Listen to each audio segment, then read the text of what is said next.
Welcome to the Aerospace Executive Podcast, featuring in-depth conversations with executives, leaders, influencers, and journalists in this dynamic, high-stakes industry.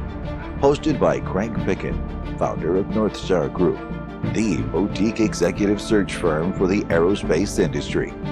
You'll learn how top aerospace executives are developing their people, competing for talent, overcoming challenges, and adjusting to industry trends to drive growth and profits. And now, let's join your host, Craig Picken. So welcome back to the Aerospace Executive Podcast.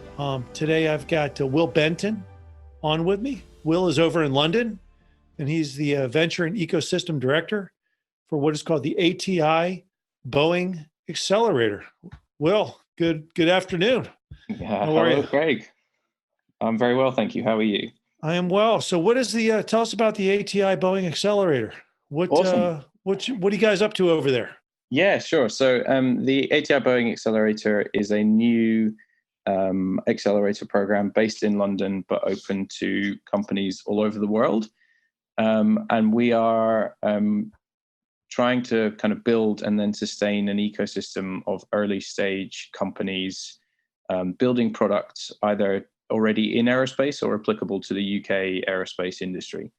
What that means is we're going to be running a 3-month or 12-week accelerator program twice a year for the next 2 years to start with. Hopefully it'll be a much longer term initiative, but 2 years for now, where we work with predominantly software companies who are between seed and Series A stage. So quite early stage or kind of young companies, either kind of brand new startups through to kind of slightly more scale up type businesses, and match them alongside our corporate sponsors. So for the next 2 programs, as you can probably tell by the name, we have Boeing as one of our corporate sponsors. And we're working with Boeing's Horizon X Ventures team, which is their global VC fund, who are offering up to 100,000 sterling equity investment into up to 15 companies per cohort. And then Boeing and GKN are providing proof of concept budgets to the startups on each program to start developing commercial relationships. So the startups get a 12-week program, some investment from Boeing, and then hopefully, if all goes well, paid pilots with both sponsors. And off the back of that kind of commercial traction that we can help them get over the course of the 12-week program will then help them raise investment from our investment network, which is both kind of aerospace and slightly more broader tech investors, again, based in London, but kind of with an international network. So the companies that are coming to you for investment or that you're looking at now, you give us an idea. What are they? You said primarily software. Yeah. What do these guys look like? I mean, are they 30 people, 50 people? Are they absolute startups? Have they got some proven technology they're building upon? Great question. So we're, as I said, it's seed to Series A stage. So for anyone that doesn't know the kind of the tech speak, that's the initial idea that's been kind of spun out into a commercial entity. So there's actually a business structure around it. And that can be the kind of the original founder or the person with the idea all the way through to the kind of the first big venture capital investment round. And generally companies at that size are kind of 10 to 20 people. So our kind of sweet spot with the program looks like, from the kind of the companies that we've had apply so far, companies who have raised in the region of 1 to 3 million sterling or US dollars. And that team size is anything from kind of 5 to 15 people. And the reason that we're kind of focusing on software initially is because to accelerate a hardware business or a company actually making a physical product, whether that's a jet engine or anything else applicable to aerospace, doing anything meaningful in 12 weeks is a bit of a challenge. Whereas being able to really make a difference to a software business over the course of 12 weeks isn't actually too complicated given the resources that we have. So to kind of give you an idea of some of the types of companies that we're looking for, the program themes for the first program starting in January next year are Industry 4.0 and sustainability. But within those 2 themes, we have kind of 10 or 12 sectors that we're looking for. And they range from workforce training and safety. So that could be a new augmented or virtual reality product to help train the engineers designing an airplane, or actually the people on the ground who are actually building the airplane once it's got to the kind of the manufacturing shop floor. Or it could be something kind of novel or innovative around training pilots, which is kind of a bit more of an exciting, closer to aviation application. We're also looking at companies who are doing a lot of interesting things around the supply chain. So Boeing, I was kind of interested to learn when I started working on the program, are actually the biggest manufacturing business in the world. So they have huge supply chains all over the kind of the US, but also kind of internationally, where they're trying to do things as simple, and it sounds really simple, but actually in practice it's very complicated. They're trying to keep track of a kind of a bolt that ends up in an airplane wing, for example. Sure. And tracking that from where the metal is mined through to the bolt being produced and then ending up in an airplane is a very complex process involving multiple locations, multiple languages, multiple stakeholders in that process. So to make sure that that bolt that ends up in the airplane is the bolt that was produced to end up in that airplane is quite complicated. So there's been a lot of kind of supply chain blockchain type applications, and actually creating meaningful kind of real world businesses out of blockchain, which is nice to see that that's finally happening. And then also because definitely in the UK and also to some extent kind of outside of the UK and more internationally, we don't have much of an early stage aerospace ecosystem on the startup side. So we're also trying to bring in expertise and innovation from other industries and other sectors. So we've had lots of really exciting companies coming in from manufacturing-based kind of industries like automotive, for example. Mm-hmm. So lots of interesting stuff, again, kind of around manufacturing or warehousing and logistics and that sort of thing. So go on. So the virtual reality, augmented reality, I've talked to a bunch of people over the last couple of years, and that's really taken traction.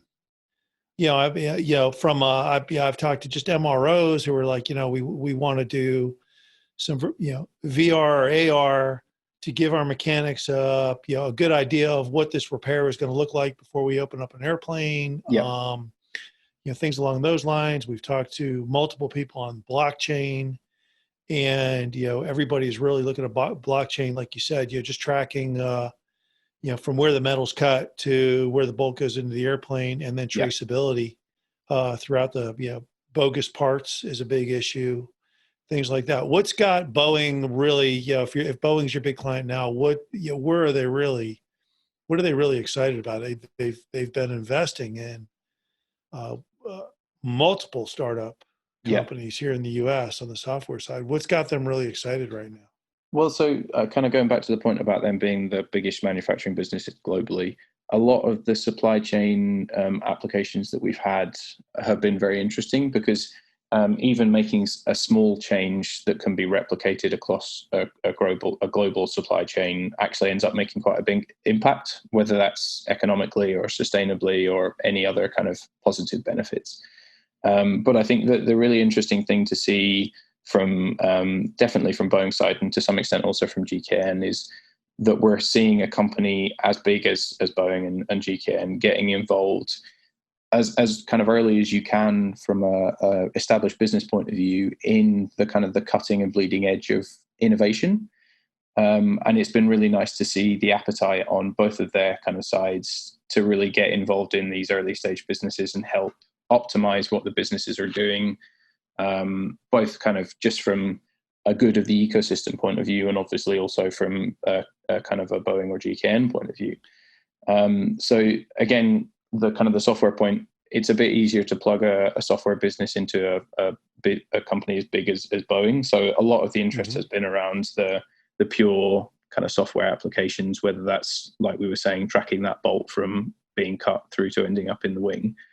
Also more on the kind of the workforce kind of training and safety. So anything to make their workforce, wherever it is in the world, safer, and also enable to train them in a kind of more technologically enabled way, whether that's helping them reduce expenditure or cut down on using paper. So it's a hugely kind of broad area of interest, which has been really nice to see.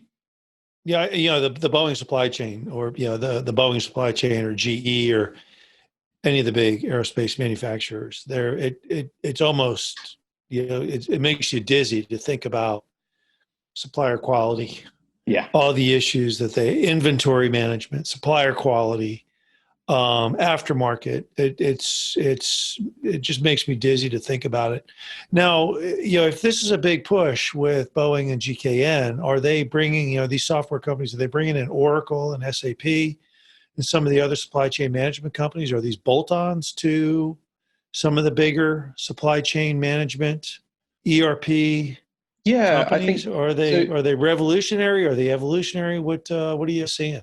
I mean, I think from a slightly selfish point of view, we want to be kind of evolutionary and revolutionary. But working with kind of real cutting edge innovation, it's probably a little bit early to tell to see where that sits on that scale.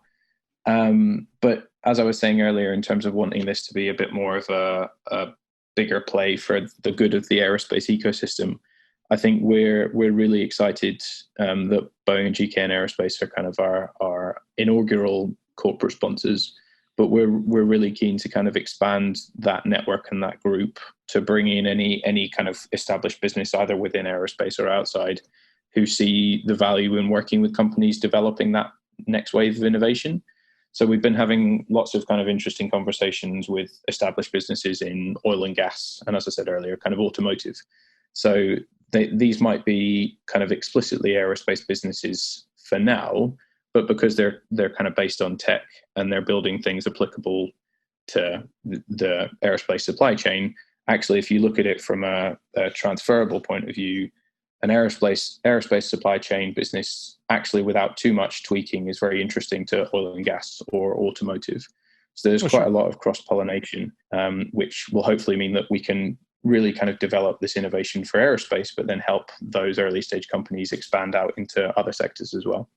How'd you get involved? How'd you get involved in all this? What's your background that they got you involved with all these fellows? Yeah, so I've been running or designing and delivering technology accelerator programs across the UK for the last 3 or so years. I was a program director at a seed stage, so early stage technology startup accelerator called Ignite.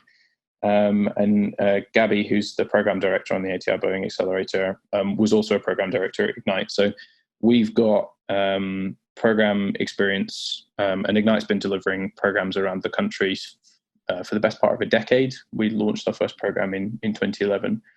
But also both Gabby and I have startup experience as well. So we've both been through accelerator programs. Gabby liked it so much, she actually did 2. And then we both run our own startups. I went through an accelerator program in 2014 and then ran my software business for 3.5 years, and then joined the Ignite program team in 2017 as that business was being acquired. So I think from our point of view, we've got the kind of the operational experience on the startup side, and then we've got the program experience, which really brings an interesting both mindset and a point of view to look at how we design programs for the companies that we bring onto the program, but also how we then help the corporate sponsors and the other companies that we work with on the other side of the table to really kind of benefit and access the most value from this sort of thing. What are the technologies that really excite you right now? What's coming out now that you think, blockchain, everybody talks about blockchain. Yeah. What's really, cutting edge pilot issues? Everybody's talking about, pilot shortages throughout the world. I'm assuming that AI is going to be coming to the cockpit within the next decade, 15 years, certainly in the next generation of aircraft. Maybe take AI replaces a co-pilot on shorter stage. So I think you kind of touched on it there. I think we're starting to see, because the technologies are now kind of established enough or developed enough, that things like AI and augmented or virtual reality are starting to actually step up and play an important part. I think, as you've just touched on, we're still, it's not a huge amount of time in kind of an airplane design cycle, but we're still quite a way away from, on the consumer side, that being something that someone's kind of conscious of having an AI-based co-pilot rather than two co-pilots in the cockpit. But I think the most exciting thing I've kind of seen as we've been kind of scouting for companies for this first program is the maturity of some of these slightly more novel innovations, whether that is blockchain or AI or VR or AR, where you're actually starting to see applications that legitimately can work in the real world in such a regulated industry like aerospace, which means that as that kind of trickles through to less regulated kind of sectors, we're going to start to see again an uptick in that kind of technology being used.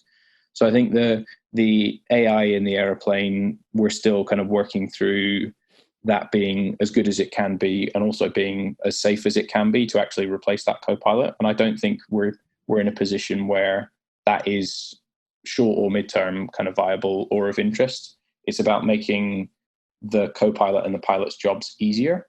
Likewise with kind of augmented and virtual reality, helping train people in a kind of a safer and more efficient environment, and then also helping them, once they are trained, do their job in a better way or a more informed way.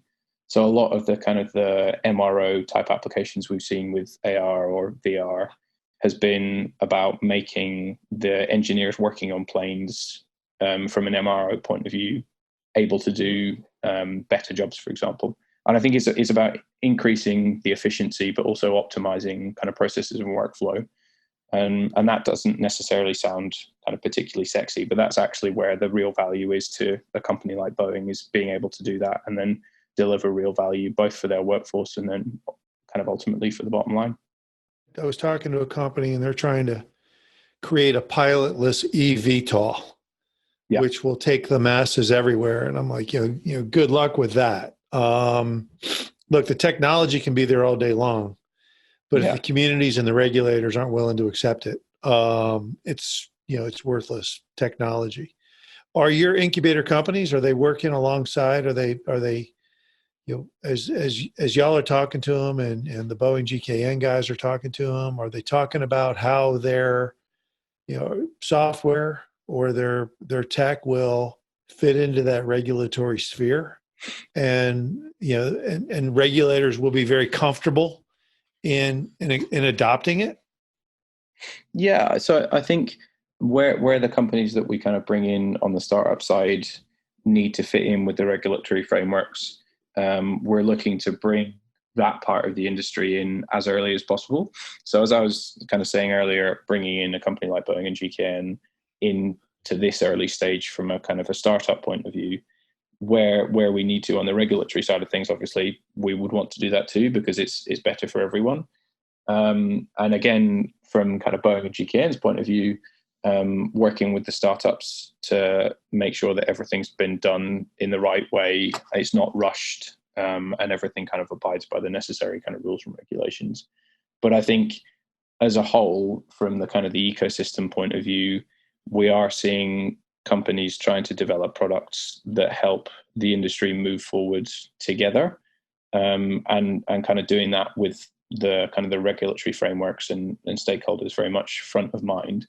And I think from our kind of point of view from the program, we'd really like to see some of the more kind of established regulatory players kind of get involved and work with the program and work with the teams to help them develop their products with the kind of the regulatory bodies involved. So that's obviously not going to happen short term because it's quite a slow moving sector. But the more kind of involved we can have everyone, the better it is for kind of everyone. So of the companies that you've been, the companies that are applying to your program, that are vetting the companies you've seen over the last 6-12 months, is there any one or two that's got you really, really excited? Can you say? I think that the kind of the top line response to that is we've had applications for this program open for 6 weeks. Okay. We've had applications from over 45 countries globally. And they've been kind of brand new ideas all the way through to companies that have raised kind of tens of millions of dollars. So there's a huge variance in that kind of pool of startup ideas and experience, but there is a real clear kind of demonstration that there is kind of such incredible innovation happening. It's just a case of building that support structure so that they can come out and kind of shout about themselves. We have had some utterly incredible companies come across the desk in the last 6 weeks. We're in the process of actually kind of down selecting from the applications we've had for the companies that we're going to be interviewing next Thursday, actually, so a week today. So I think as and when we kind of circle back and have another conversation, I can tell you the most exciting companies that we found that we'll be working with. But I don't want to jinx it just yet. So watch this space. Yeah, no. So I'm going to switch total gears here because I'm a jerk and I need to. Let's talk big company, small company, and innovator entrepreneur. And now we're gonna shift it totally to I'm an innovator and I'm an entrepreneur and I've got this series stage company that's getting investment. Yeah. And a big company like Boeing or Lockheed Martin or GKN with the big company mentality comes down and they invest in me and then they want to, how does little guy, continue to develop entrepreneurially without getting stifled by the big company? Yeah. And how does the big company allow the guy to, invent and innovate without letting, look, it's neither one is right. Neither one is wrong. It's just a difference in cultures. Yeah. How do you keep the cultures from clashing? That's a really good question. So we don't open the doors for the first program until third week of January next year. So outside of kind of working with the startup ecosystem to build our first cohort, we've actually been working very closely with the companies on the kind of the more established side to get them kind of a bit more startup focused and startup ready. So as you kind of touched on, the established kind of company mindset and workflow is very different to what you get with a one or two kind of individual team on the startup side. So getting our kind of program teams at Boeing and GKN Aerospace ready and kind of understanding the way that startups work has been a kind of a core focus of ours. But also, as you kind of say, it's the same the other way around. So getting a company ready to work with a company as big as Boeing, for example. Or so I think it's a case of having everyone's expectations kind of aligned with what's of interest and what's actually possible. And so the startups coming in, one of the things that we're looking to do is to match the startup with one of our sponsors for a proof of concept. And obviously we've only got a 12-week program, so doing all of that in 12 weeks is very difficult. But to mitigate some of that difficulty, we're starting to define down to the actual individual who would be kind of signing off on the proof of concept, the representatives at the various kind of companies as the application comes in. So by the time the startup comes into the program in January, we've already identified who would be leading the proof of concept with Boeing or with GKN so that we can put that person in the room with the startup team from day one. So they've then actually got 12 weeks to have that kind of discussion and build that relationship rather than having to start from zero and having to identify that individual within the kind of the sponsor business as the startup comes into the room. Okay. But also I think in terms of helping the startups continue to innovate at startup pace, as an investor, the whole point of investing in a business is to support that business and provide that business with your experience and with your resource. And if you're not doing that in a useful or kind of time sensitive way, then you're not necessarily adding the value that you otherwise could be. So I think from the investment side of things, working with the kind of the Boeing investment team and then the startups that they'll be investing into, it's a case of kind of business as usual. So as you said earlier, Boeing have been investing in tons of stuff in the US starting to see more kind of appetite and experience on that side outside of the US, and this program is going to be a big outlet for that. So they're very experienced investors. They've got a good, strong network of people to bring that kind of value add as well as the financial benefit. What's I think the typical Boeing executive that's in this program? Tell me about them. Are they VP caliber? Are they coming out of venture? I mean, look, Boeing is a very cutting edge company, as is Lockheed Martin, as is GKN. A lot of these guys are really looking at new future. Tell me more about the Boeing executives or the GKN executives. Yeah, sure. We've got on the Boeing side, we work kind of very closely with the ventures team. So the Horizon X Ventures is the global VC fund, and so some of those kind of team members are kind of investors from the finance world. Some of them are actual ex kind of startup operators who've done the startup journey, and they've either exited their business or they've kind of gone through that up and down. And then through kind of that side of the team, we are then working with very kind of senior members of the various business units. And as I was saying, in terms of identifying the individual kind of people within Boeing and GKN that would be providing the proof of concepts, we're also able to kind of bring in, again, down to the kind of the one-to-one basis, people at any level across the two businesses that the startups need or want to kind of see. So we're very lucky in the sense of having the kind of the buy-in from both businesses where they're able to kind of give us access to the right people. A similar sort of story on the GKN side. So we've got technologists who've been aerospace engineers and mechanical engineers who know the ins and outs of kind of designing businesses to fit with the various things that these kind of companies do, through to people who are slightly more legal experts, IP experts, startup kind of backgrounds. So it's as you'd expect with companies with kind of big workforces, it's a very varied group of people. And again, from my point of view, having been through programs, I think that's the real value that you get from an accelerator program like this is such an impressive, varied network of individuals and experience. It almost sounds like Shark Tank for yes. Hey, Shark Tank, but with aerospace investors and with investors who kind of know what they're doing. Does Boeing, moving forward, and does Boeing and GKN, do they have of these companies that they decide to invest in and they move forward with?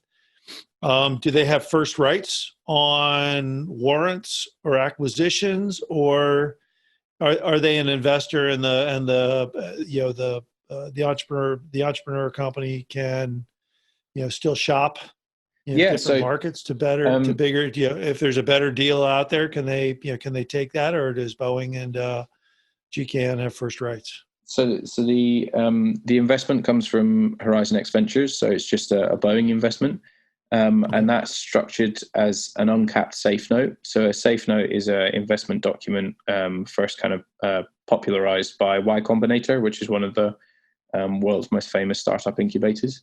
And it's a very simple kind of investment agreement whereby an investor commits a certain amount of money to a business on the understanding that as and when the business then goes away and raises its next priced investment round, the money that the investor gives the company then converts into a shareholding. Okay. So ours is a 100,000 sterling uncapped safe note. So that means that there's no valuation cap on when the company goes and raises its next round. So if a company was to be a very kind of successful next Uber type business and goes away and raises a 100 million valuation, there's nothing in the document to stop that happening. The 100,000 sterling from Boeing simply converts at that share price. The benefit to the investor to giving the money to the company now is that there's a discount on that share price. So it's a 20% discount on the share price of the next price round. So if I go and raise my next round at £10 a share, Boeing, because they've given me that money ahead of me going and raising that round, would get 20% off that share price. Gotcha. So it's a really simple, nice and clean document. And there's no kind of scary warrants or clauses, and there's no anti-competitive measures in there. So it's basically come and join the program. If you want the money, it's here. You don't have to take the money. If you don't want to take the money and you just want to do the program for the network or whatever.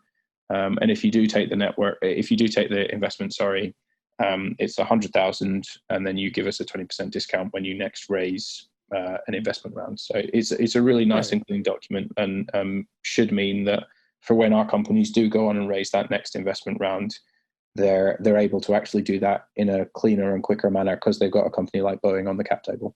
Yeah, or obviously Boeing's got deep pockets. Boeing, GKN, both have got deep pockets, and they can continue to invest. They can continue to invest in the companies they want to continue to invest in, or just buy them outright and move from there. So it's awesome. I mean, it's a lot like it's a little bit like the medical industry, where you see small companies really developing product, investing in it, taking a lot of investor money, very cutting edge. And then the bigger companies, they start to like what they see, and then they invest more and more. It's a lot of a shared risk. Yeah, it's a lot of a shared risk model, and it's really fascinating to see how these guys are, looking to the future. Yeah, and I think you're not going to get the ecosystem kind of bringing itself up as a whole without everyone working together. So as you say, it's really nice to see this happening kind of already before we've even got a program up and running, where we've got a company like Boeing and GKN working with people who've literally just come out of a university with a kind of a spin out business based on kind of world first academic research, through to companies that have raised kind of tens of millions or are looking for their next kind of client. So it's really good to see, and hopefully it continues over the next couple of programs. So you were telling me before we came on, this program closes out, this program that specifically closes out tomorrow, correct? Yeah, the applications for this program close midday UK time tomorrow, which is the 15th of November.